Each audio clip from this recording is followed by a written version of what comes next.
Hello and welcome to another episode of the Cricket and the King podcast, the podcast where Jesus is the answer to everything, and we are constantly expanding on that point. I'm your host Ben, and this is my co-host Katie. Hello. And today we are going to talk about managing your square, also known as your locus of control. Because I think it's relevant to bring up in the modern era that people feel like they have control and can do a lot more than they think they can. And it manifests as this savior complex where you're like, we need to end world hunger, but your own relationships are falling apart and you can't be honest with yourself and you never finish anything. And it's not like, I'm not like saying that Jordan Peterson clean your room thing, but I think it kind of goes around to that. Yeah. Like we've seen, especially with all of the social justice movements happening, people getting all uppity about creating these massive systemic changes, which is almost, I think it's a deferral to do nothing, because you can't really affect massive systems as one person.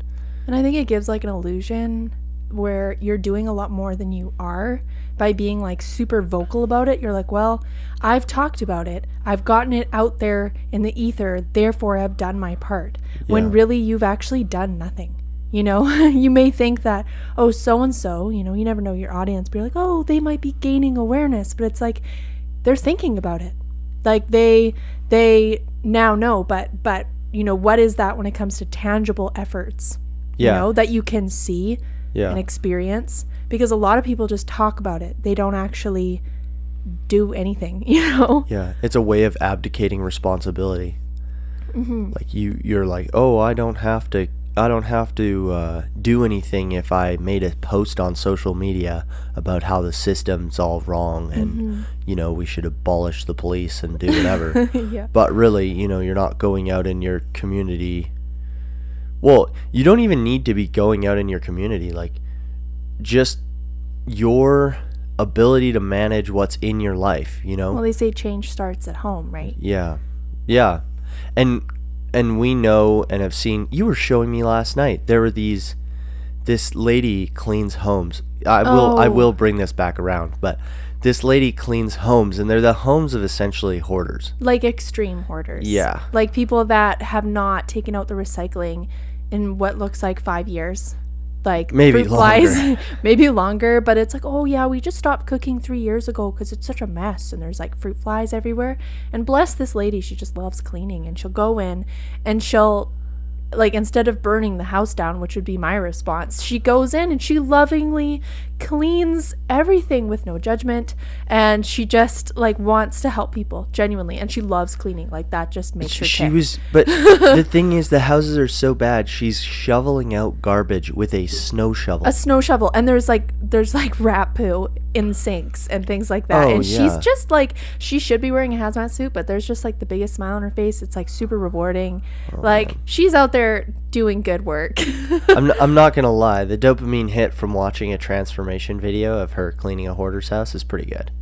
It's definitely it's definitely a viral sensation. Oh yeah. But those, I'm not sure that those people would necessarily be out in the world trying to impact social justice change necessarily, but that it doesn't disqualify you to have an opinion on how the world should be if your house is messy, but also a little bit it does. Like, because if you don't have the self-discipline and self-awareness to manage your own life, then you shouldn't be allowed to tell others what to do in kind of any capacity. But also, the small things are important, right? Like, what seems small but isn't, is like, especially if you have a family, is loving your family well. Yeah. Raising good, kind, responsible kids to be helpful members of society. Like, that's a big thing that people often diminish, right? Like, sorry, you're just rocking the stool. We were playing footsies and she just stopped talking because I was rocking. You're rocking and I'm like moving away from the mic. So if my audio's weird, that's why. But yeah, that's like things like that where it's like you can manage what's happening in your home You know, you're creating a peaceful environment. You're raising your kids well. You're loving your spouse well. You're doing your work, whatever work you may have, whether it's in the home or outside the home. You're doing it with joy. Those are things that are, you know, might seem like small efforts every day, but they're actually quite big. You know. Mm-hmm. I think the thing too about looking to external, larger than yourself things is it can really amplify the feeling of despair that people have. And it's suffocating, right? Like, I don't think we as people have the capacity to like feel the weight of what's happening in every area of the world. You know, it's too big, it's too vast. Not that we can't, you know, pick a lane and be helpful where we can, especially if you feel called to, you know, something like a certain mission or social issue or whatever it may be. I think that people have legitimate callings in those areas, but to try to like carry the burden of literally everything that's going on worldwide, every injustice, it's like it's too much, right? Like you're just gonna burn out with feelings of hopelessness and despair, and you're probably gonna be rendered pretty useless. Well, I know I was feeling this. I was thinking about current, like in the world, I don't know when anybody's going to listen to this, but currently there's a war in Ukraine going on, which I'm sure will be over and people will listen to this long after that conflict has come and gone. But I was thinking a lot about the people, just, you know, average people that are dying and suffering, and, you know, their cities are getting bombed and their lives are being torn apart. And just not that I was taking responsibility for it, but I was allowing it to really impact not my even day-to-day mood, but my thought life, which does impact your day-to-day mood. Like just being like, holy moly, people are suffering and we're not doing, and I felt like as a nation we weren't doing the right thing, which again that's such a broad view. You know, because I am not the Prime Minister of Canada, and I don't have control over how we manage our finances and how we manage our military systems, and there's nothing I can do about it, really. I can pray, you know, as believers we can pray about things, but even that sometimes, you know, we get grandiose. The hopelessness that comes from that, I think, and this is I'm jumping from place to place here, but the collective, we have to do something about these huge things, which creates a sense of hopelessness if you don't see immediate change, and then also abdicates your responsibility to do little things. I think that is why people feel, especially nowadays, like they can do nothing, and I saw somebody put out a video of saying that Gen Z specifically feels like NPCs, which is a video game term. It means non-playable character. Like if you're walking around in a video game, right, there's people you can talk to, but they only have 3 or 4 lines, right? Like if you're playing a cowboy game and you talk to the train conductor, he's like, where would you like to go today? And then you can hit X to talk to him again, and he'll still say like, where are you heading? Or like some other variation of where would you like to go today? Yeah. You know what I mean? Like it's a character that does the same thing over and over and over, and you're stuck to a script and you don't have any agency. I think people feel like that. They feel stuck because they are looking so big picture, and we're told by society, I believe, to look at these huge things and to feel burdened with them. Yeah, well, even just during COVID, right? Like the amount of time that people had on their hands suddenly. And again, you know, depending on the distance somebody listens to this, COVID was a pandemic that happened in 2019. Yeah, if somebody's listening to this like 70 far in the years future. down the road. Yeah, but during COVID, like suddenly everybody had a lot of time on their hands because, you know, the government's saying, oh, stay home, oh, be isolated, you know, don't be in community, you know, don't gather in large groups. So suddenly people have a lot more time on their hands. And even when that came and gone, I think people were still, like there were a lot of people who had fear as well. You know, it's like suddenly the government says, oh, you can go and see about 5 people, you know? Yeah. And I think that they're like, oh, but is it safe? Like I've been told that it's unsafe for so long that I don't think I can. And so you have just like this whole like group of people that are just insular, like they're just isolated from the world. And I think a lot of people really took to social media a lot, like during those times. Yeah. And a lot of things were like different narratives and things were kind of blown up in that time as well, whether good or bad. But you had all of these social justice things coming up all of a sudden. And all of a sudden, you had people that were saying, oh, this big thing here is an issue. You need to be talking about it. If you're not talking about it, you are part of the problem. You are an oppressor. You are on the wrong team. And we were kind of talking about this earlier, but there's, you know, when people go on like Twitter, they go on Instagram, they're a consumer, right? Like they go on strictly to consume content, whether it's inspirational, whether it's news, whether it's like creativity. You can go on and like, you know, pinpoint, you know, what you want to see, and you can kind of curate your feed to inspire you or whatever. So there are very few people that actually have like the role of being a creator in that sense, you know? Although there are a ton of content creators, but yes, I would say most, but the like vast majority of people are on social media of any kind, like to they're consume. intaking information rather than putting things out. Yep. But during that time, I saw a huge trend of people saying like, if you're not putting things out about this and this and this, if you're not using your platform to speak about this, and it's like things that people, you know, might not understand, things that are over their head, complex you know, issues. People that maybe, you know, once in a blue moon they'd post a picture of their kid, and that's it. You know, they post twice a year maybe, you know, and they're saying if you aren't talking about this, then you're on the wrong team. You know, and it I think specifically, I think the Black Lives Matter was especially like that, and the Harvey. There was another guy like the Me Too. Yeah, like, the Me Too. I think the Me Too kind of came a little bit before that. So I don't know. In my mind, I'm more thinking about like the Black Lives Matter, and then even like defund the police, all these different things that came up over this time. And it spread. I would say it was extra odd for Canada. Because we don't have the same culture that the States does, or the same history that the States does. We were the destination of the Underground Railroad. Like, make it to Canada, make it to freedom.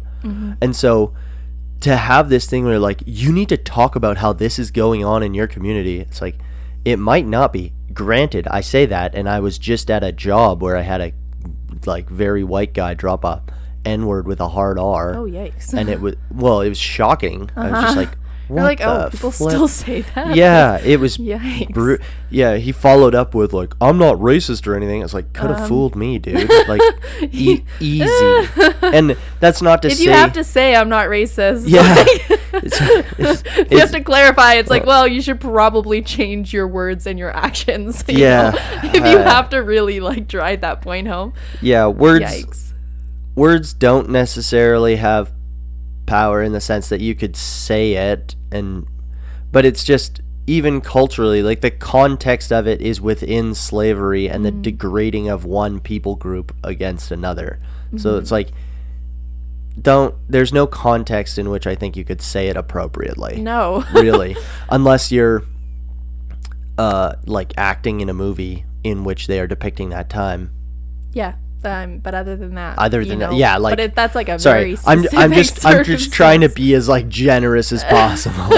Like, it's quite the stretch. Yeah, but anyway, so maybe there is racism or prejudice or whatever still in Canada. Sorry, I went on a way wild tangent there, but you know, so there is some of that, but I don't think that those small-minded people are running the systems and running the country necessarily in Canada.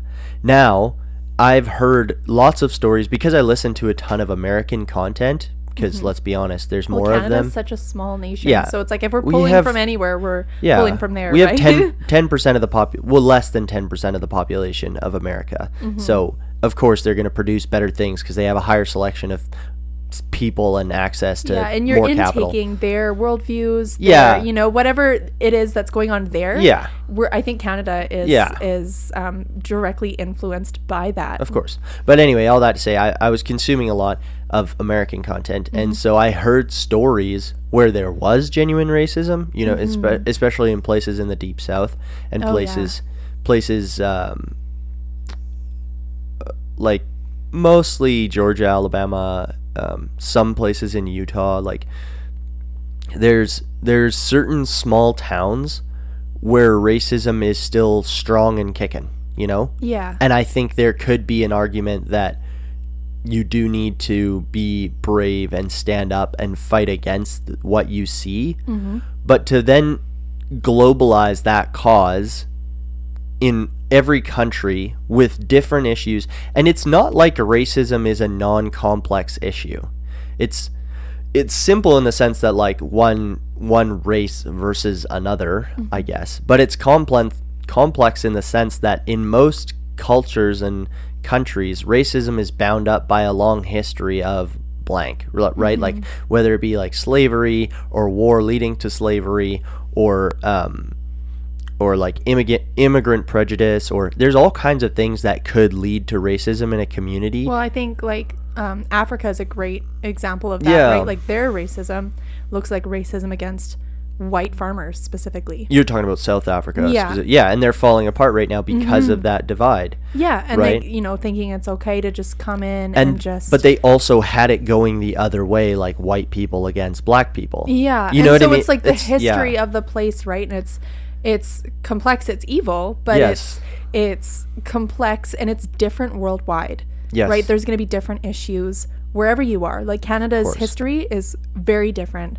than the history of the US. Yeah. And I would say that we have some things in our history where this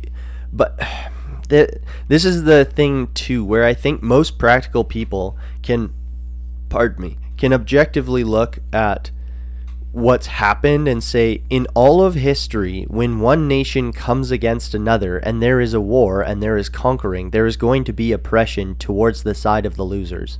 And the thing that made the North American history so complex, and this is kind of a tangent on the side, but is that the technological divide between those who were trying to do the conquering and those who originally were on the land was so vast that the conquerors, quote unquote, felt bad.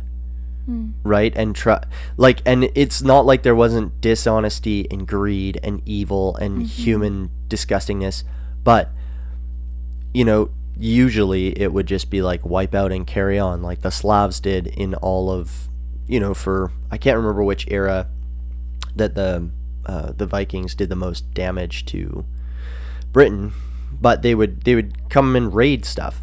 Like they would specifically target monasteries and stuff because they had tons of gold and gifts and whatever. So you go find monasteries, they just raid them, and then they'd leave. And they'd take slaves and stuff from the British, and they weren't worried about like how they would feel later on down the road, because that was just the nature of warfare, was conquering. Yeah. And so and now we have still is to an extent. To an extent, like you see other nations eyeing up other nations. Yeah. Like Russia and Ukraine, yeah, for an example. So it still is, and you're like, what do you mean somebody would want to come and take my nation? Like, what do you mean China's being all threatening? You know, but it's like this has been, you know, and that's not a reality that anyone wants to live with, right? No. Like the idea of sudden war and all this stuff, but it has always been a part of history. It's an ugly part of history, but I think it still is a part of reality as we know it too, right? It's not something that, you know, just certain ethnic groups have experienced. It's something that everybody's experienced. Yeah, it's a human experience. And you know, as November 11th approaches or whatever, it's like World War II was only 80 years ago. The Germans decided that they wanted to rule the world. Same with the Japanese. And 80 years is not that long not ago. that Like, we're long. not that far removed from World War II. Yeah. Anyway, all this to say, there's these intensely complex issues that we're dealing with. And then you have a bunch of people that are saying, you need to speak up on these complex and nuanced issues that may or may not apply to your region, lest you be part of the problem. And I think people that are genuinely empathetic and caring and have any sort of self-awareness would be like looking like to be like, is this true? But as we were saying, some of the people that had the loudest voices in those situations saying, you need to do this, you need to speak out and blah blah blah, their lives were train wrecks. Well, like their yeah. personal lives, and if you were to really go down the chain of who they are as people, Yeah. like they were not kind people. No. You know, they weren't like people you would look at and be like, I'd want to emulate that. Like Exactly. typically they, no shade on them for whatever, but it's like they would typically be riddled with mental health issues, or self-proclaimed mental health issues in the like name you of never garnering know, attention. right? But it's like usually there was a ton of anxiety, right? Yeah. And so it's like they would be taking to social media and kind of using it as like their outlet of like, you need to do this, and it's like, man, if you were to look at your life, it's like there are so many complex issues just going on with you. Yes. And it's like, I think, there's a time and a place to be helpful beyond your sphere. And I think, especially as believers, we're called to that. We are called to think beyond ourselves. Yes. And to carry out justice sometimes, like seek justice, love mercy, walk humbly with your God. It's like there's a time and a place to be active participants in whatever God has put on your heart. But for people to not even be aware or maybe to be avoidant of what is happening in their own circle, like they're just, it's like they're projecting. It's like it's almost easier to think about all of these things beyond themselves that they cannot do, instead of actually looking at their own heart and in their own life and seeing the pieces that are there. It's like they don't want to pick up the pieces. It might be more intimidating to do the actual hard work in your own circumstances than it is to hyper focus on all of the things you have no control over. Yeah. And that's something that we were talking about before. It's a psychological fact that if you hyper focus on politics, typically that can mean that you feel as if you don't have agency in your life. Like you don't feel like you have control, so you focus on something so that you can say, see, look what this side did, or look what this side did, or it's like I'm out of deflecting, it's right? deflecting It's responsibility. like, oh, if this person wasn't president or prime minister, then my life wouldn't look like this. Yes. And I'm super guilty of this, I gotta say, like, because I get sucked into that kind of stuff. I have like a very strong sense of personal justice and justice for others, and so when I see unfairness or evil, like, just call a spade, like to put a tax on people that are just trying to live life, and then lift taxes for corporations that are hoarding billions in profits. Like, I'm not against capitalism, but I'm against crony capitalism. Like, I'm against like not letting things fail. And I understand. Okay, I got a caveat. Like, I do understand that there's deep complexity to every economic system, and that we don't really know how things work because we are all interconnected in a system of markets that bounces off each other, and we use the computational power of every person present in that market system. Like, I get it to say that it's complicated or to say that I understand, but it's just generally, if you see a company that's made heinous decisions that's put them in a leveraged position where they can no longer function as a company, if you bail them out, you create no consequences for the bad choices that led to the spot that's going to harm others, right? And it will harm others, whether it's through like job loss, or financial collapse of certain sectors, or they just do like lowball sell-offs of assets, and people lose their retirement savings, and funds collapse, or they have to give up equity in funds. So people's whole life is, maybe they're 65, they're about to retire or take a step back from work or work a little less, and then it's just boom, it's like, nope, all gone. Because somebody made a bad decision, and then somebody else made a bad decision on top of it, and we've let this happen now in our society like 2 or 3 times, where we've bailed out companies that should have been allowed to fail, so that new, better practices could come into place. And allowing like healthy competition as well within business Yes. is something that Canada doesn't really have a lot of. No. we have a ton of cartels and monopolies on business here. Like mail. Because sorts of things. because of government overreach, I would say. But it's like, it's in the name of good things. Like, I should say that the government is the reason why there's power at farms. Like taxpayer dollars is what paid to spread the power grid across Canada. It's why Canada entered like the modern age. You know, that was all tax funded, and that's a great thing. And We that's love having roads. yeah, and that and roads, like social projects like that are good things. Anyway, I keep on flying off into other places, but anyway, all of this stuff is complex, and we can't control it. No. But it feels good, I think, to feel like we have some say by just saying something or just thinking about it. And it's just, you are spinning the hamster wheel of your intellectual capacity, right? Because you're never going to solve those like, you can think about them as much as you want, unless you're in a position where you can impact change. Like, are you making fiscal policy for the nation of Canada? No. Right? If you're not, then thinking about fiscal policy and being angry about the decisions that are being made won't affect anything. Like, you can vote differently, and that is one locus of control you have, right? But that comes around once every 5 years. And honestly, with all the gerrymandering and various other strategies that certain politicians have tried to lock into place, voting sometimes doesn't make a difference. If you go to a place like Victoria or Vancouver and you want to vote differently than what those places have voted historically for the last 70 years, good luck. Just, it will feel like it doesn't matter. That's a challenge. That's very challenging, and that's hard to deal with. But also, you got to look at it as this 1% piece of the pie. Like, your responsibility to vote is a 1% piece of the pie, and then 99% of it is others. Like, what stuff can you control? Is are your children fed? Is your house clean? It doesn't have to be like immaculate, but it's just. But maybe not to the point where somebody's coming in with a snow shovel to remove, recycling and garbage. snow shoveling, recycling, and garbage out of a house is like, you've gone too far, and you need to seek professional help. I think maybe don't post political tweets. Yeah. But ways that we can control our life, I think it is important to come at it. And I heard somebody else say this. You need to come at life through the lens of agency and gratitude.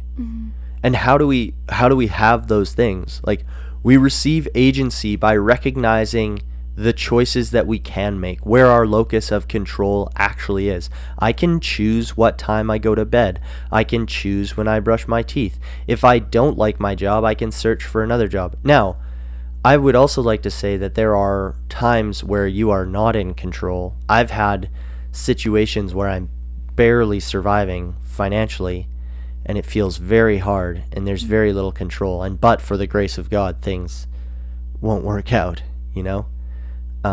and so I'm not saying you have the aid. If everybody could make their own choices to turn their life around, then there would be very hardworking people in Africa that would be multi-bajillionaires, because they work very hard, but they don't have the circumstances to be able to have like social upward mobility. Or anyway, I'm recognizing nuance. I was gonna say too, like, even here, like in North America, that's one thing about like the far right that really bothers me sometimes. Like, I'm not saying that I don't identify with right or left, You don't identify as far right. Probably. I'm not far right, but when they're just like, oh, if everybody just works hard, it's just their absence of working hard that that has them in the circumstances that they're in. And it's like, there are single moms out there that are working 2 jobs. They're trying their best. You know, there's people that have disabilities. There's people, Yep. you know, there are so many circumstances. People with spouses that died, or Yeah, a or child like with sudden specific- medical issues that they're having a hard time working through. Like it's just so complex. The And to world's say nuanced. that people don't have a different starting place in life is so disingenuous. You know, it's like, yes, we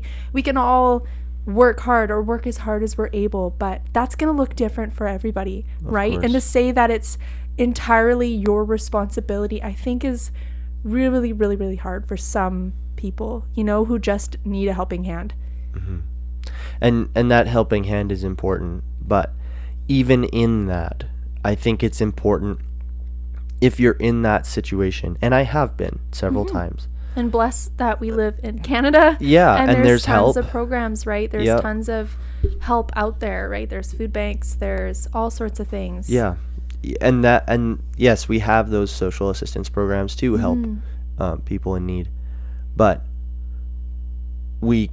you do, even when you're in those situations, you have to look at what you can control, because And if do you your best. Try your best, whatever your best looks like, right? yeah, whatever your best looks like, you know, and that might be just scraping by, and Or that maybe being humble and asking for help if and you know asking that for you help. need it, right? Yeah, Like it might be like humbling yourself and taking advantage of social programs if you live in a place that has them, right? Because that can be a really hard step for some people. That like, I would never accept a handout. Yeah. I would never accept I'm not going to take food from the right? food bank. Yeah, And it's like that can be a really, really hard step for people, but it can be so necessary depending on where you are and what kind of help you need, right? yeah, And so just being willing to admit that, I think. yeah, and that's part of your locus of control. Yeah, and you it's- can choose to ask for help. And it's like that might feel like the hardest option. Maybe it is. Yeah, But it's an option, right? And that would be trying your best, right? Putting the ego aside and, you know, whatever that looks like to you, whatever help looks like, whatever trying your best looks like, you know, just try your best. yeah, yeah, and it's.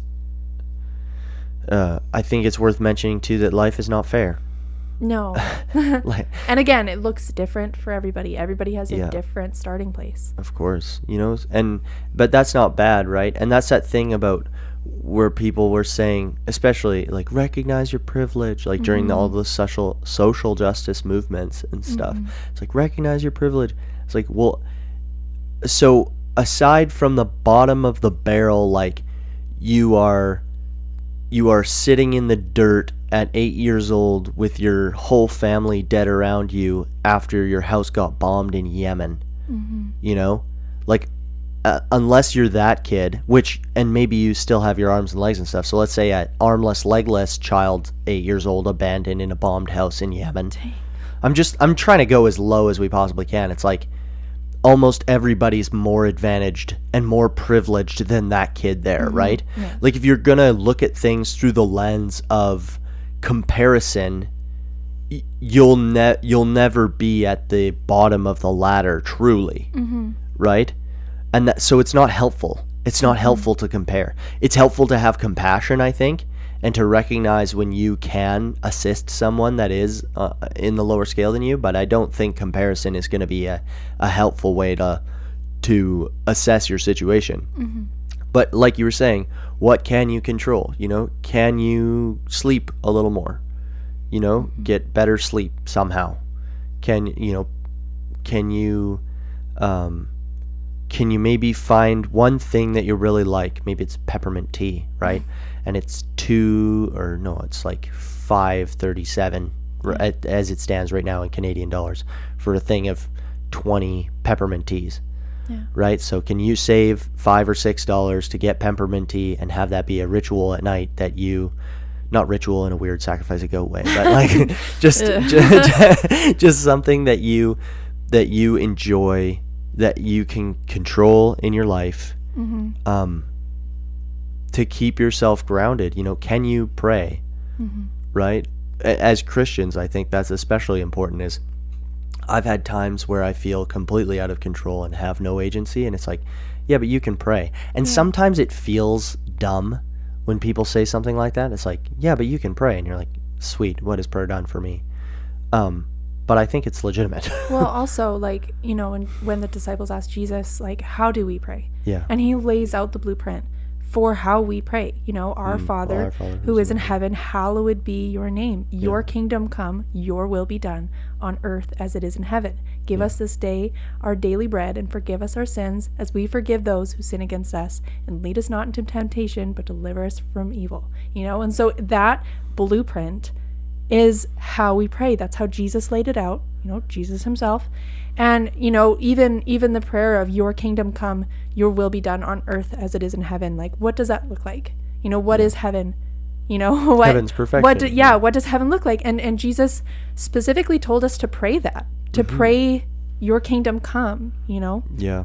And that's powerful. Like, there's power in that, you know? So when it comes to, you know, and I know people, you know, they really brush prayer under the rug sometimes, of like, when you're like, oh, well, we can't do anything but pray, and it sounds so cheesy. I know, and you know, and to somebody who has physical needs as well, that's another problem. But James talks about that too, right? If you say, oh, be blessed, keep warm and well fed, but you don't do anything for their physical needs, like what are you doing? Yeah, it's like that's a direct invitation. To provide, but if there is no physical needs and somebody says we can pray, that's a legitimate thing. Yeah. And you can manage your square with prayer. Yeah, and it's like sometimes, you know, maybe if you have something to give and there's an opportunity, you know, where it's like, yeah, we're collecting money for this specific things, so people can have water, so people can have, you know, like these people's houses burned down. Like the most recent thing was like Maui. Yeah, like there's Maui a big was on fire fire in Maui. Yeah, and so there's a lot of like people wanting to donate and things like that. There's a lot of programs, you know, trying to get up and running.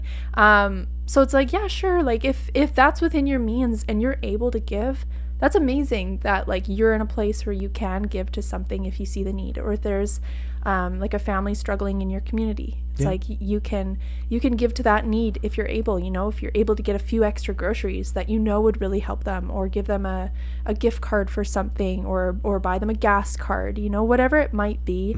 Those are tangible ways to help. But to say that prayer is not at all helpful, and that and again on that, like I think that if people are disingenuous, you can really sniff that out. Like, it's almost like, let me pray for it's you. like that, like it's like the nice like Christian side hug. It's like, oh, this is just what you say, you know. But it's like, if you actually we'll pray for you.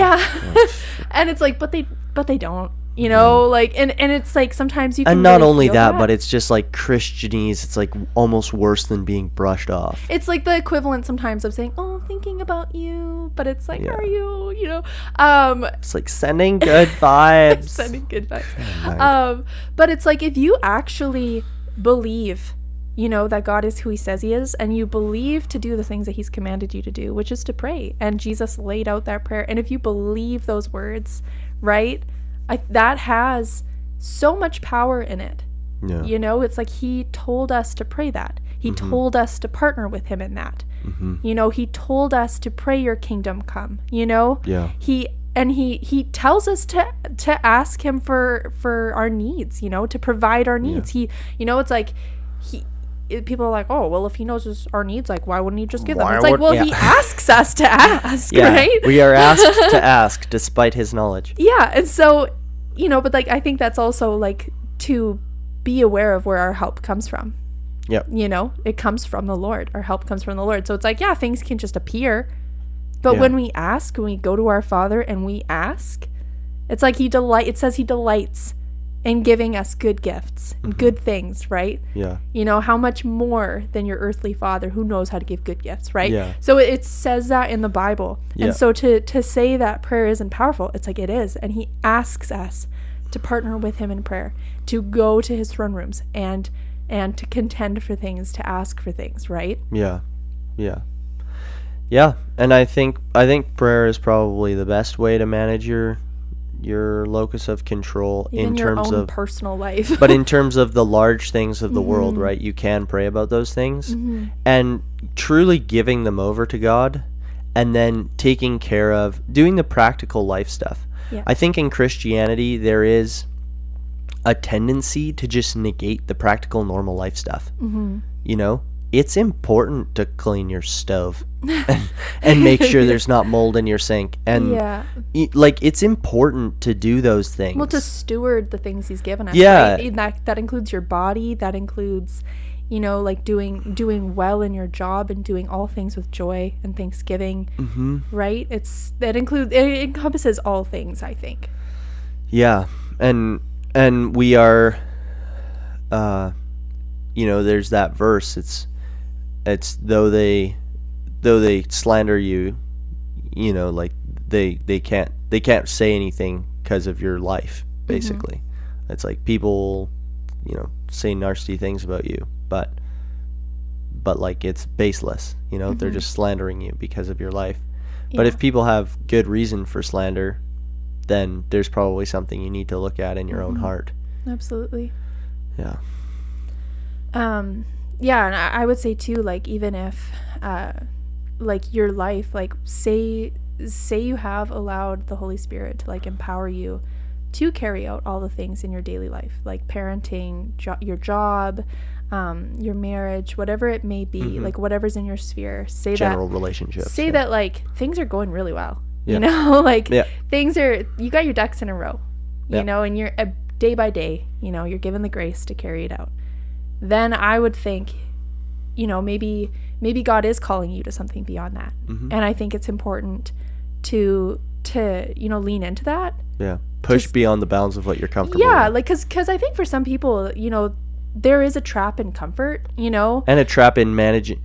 I guess, that's the other side. There's the trap of, well, I'm just managing my square, and you never look outward. Yeah, but it's like, although we're called to manage our square and to do those things well, we're also called to be the hands and feet of Jesus. Yes. So that first and foremost, I think, happens in your home. But say your ducks are in a row, things are going well, your kids are respectful and being not raised all the time, well. but most of the time. Yeah, say things are going generally pretty well. I think instead of sitting in the comfort of that, and just being like, oh, I don't want to add anything because you never know, it might just, rock the boat a little too much, but it's like, and I think too, people say, oh, God will never give you anything you can't handle. But I think that that's actually false. Yeah. I think that actually like diminishes the power of God. It's like, no, the Bible says like his power will be made perfect in our weakness. So if we're walking around all the time like feeling all, and we feel like we can manage our lives, in we're our like, own look power. at me, like that's a sense of pride, like being like, look at me managing things so well. It's like God actually might be saying like, listen, like I've enabled you to do these things well, but what I'm asking you to do is greater. It's more, it's beyond, it's like maybe I've empowered your family in this way and it feels good, but maybe I'm actually equipping you guys to go out and do more. Maybe it's loving, the orphans and widows, right? It says that in the Bible. Like maybe it's empowering you to love the orphans and widows in your community. Maybe it's like, I don't know. There's so many different things, right? Where people can have influence, they can be of help, they can be the hands and feet of Jesus. And so if your sole focus is strictly like this insular thing of your life and nothing else, then I think you can miss out on the things that God actually might want to do in your community or worldwide. But it always starts in your home. It always starts in, doing, in your job, in your marriage, or in your single life. If you are single, it always starts there with you first, and like allowing him to do the work in you and in your surrounding circumstances. And then it's like, send me out. He's looking for people that are ready and willing, right? Yeah. And self-pity never moved anyone forward. No.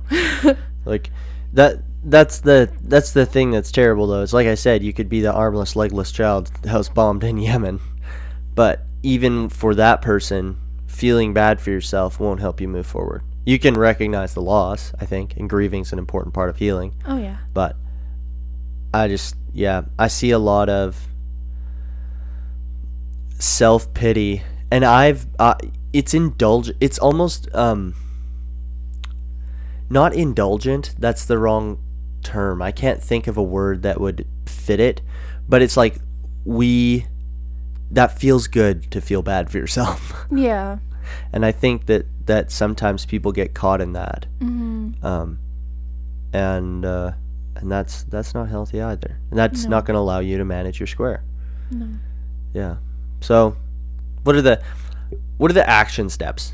You know, because I intro this thing every time. It's like, Jesus is the answer to everything. It's like, well, we said prayer. Manage your square with prayer. I'm going to turn that into a bumper sticker or something because I like that it rhymes. Yeah, that's a good one. But nobody... Slap that on a hoodie. Yeah, slap that on a hoodie.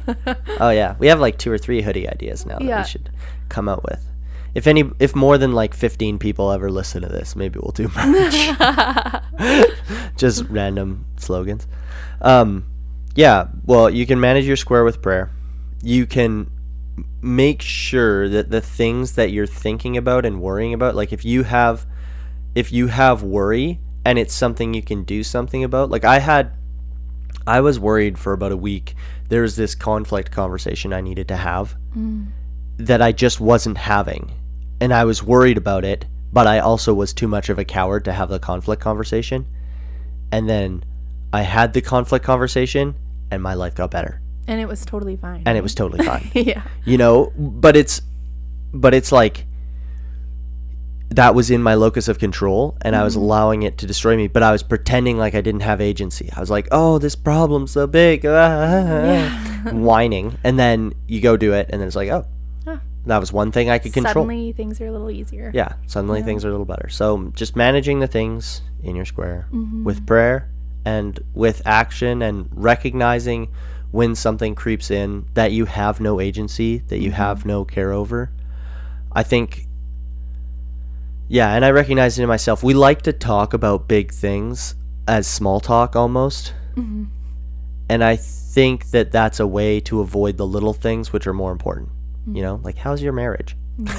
Right? Nobody, Exactly. like, we're not out there asking that. We're like, what do you think about, and I'm so guilty of this. I do this all the time. Like, what do you think about, like, Israel and Palestine? Like, just... Like, I don't know. I don't freaking know. Yeah, like I don't think that there's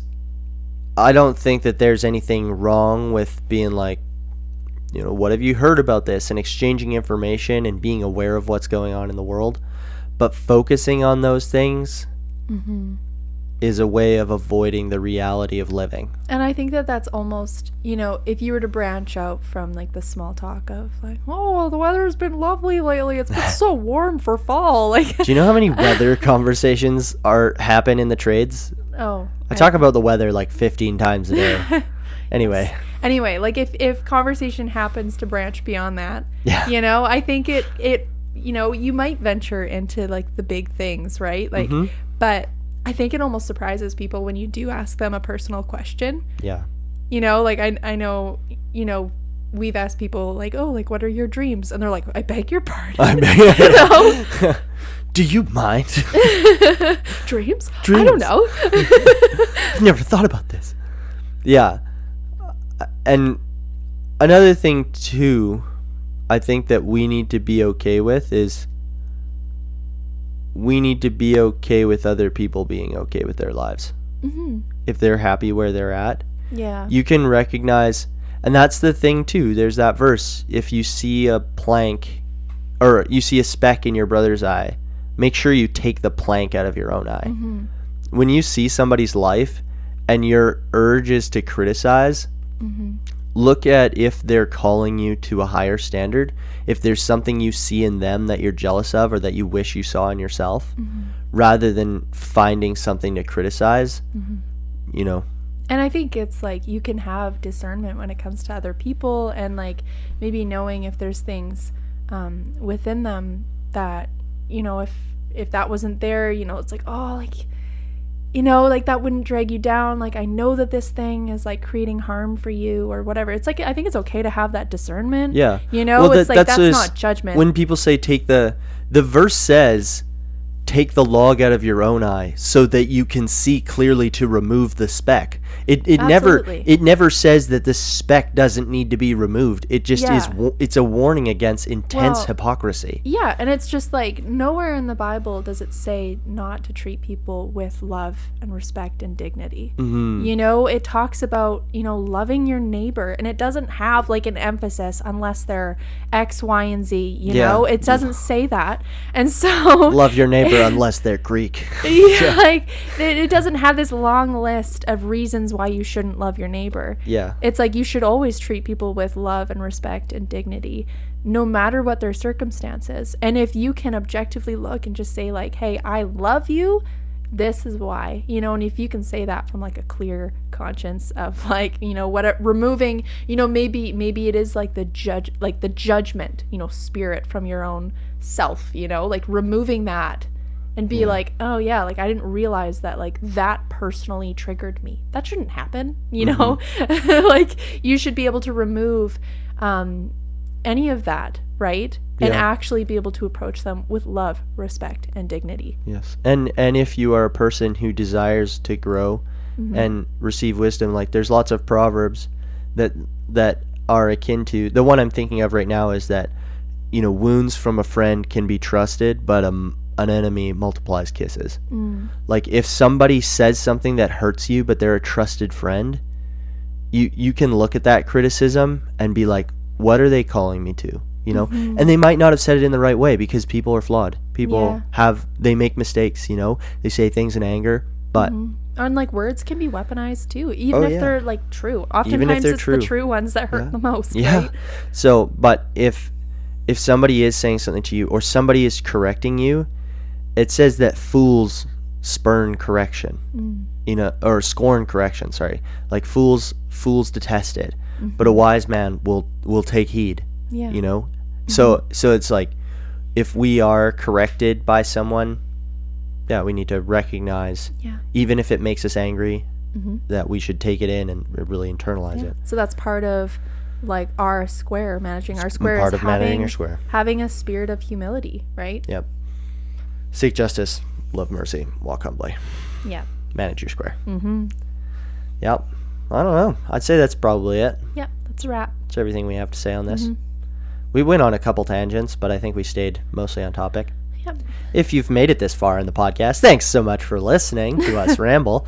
We'll try to do one of these a week and get better, hopefully, every week so that the content we provide is adding value to your life and A little less squirrely as a well. little less squirrely. We'll get focused eventually. I don't know. I don't know how long that's going to take. But anyway, we will see you on the next one. God bless you. If you have any questions, concerns, crises, or tumors, feel free to email us at thecricketandtheking@gmail.com. That's cricket with a K, not a C. So thecricket, KRICKET, and theking@gmail.com. And we would love to hear from you. Thanks again for listening, and we'll catch you on the next one. Bye now. Bye.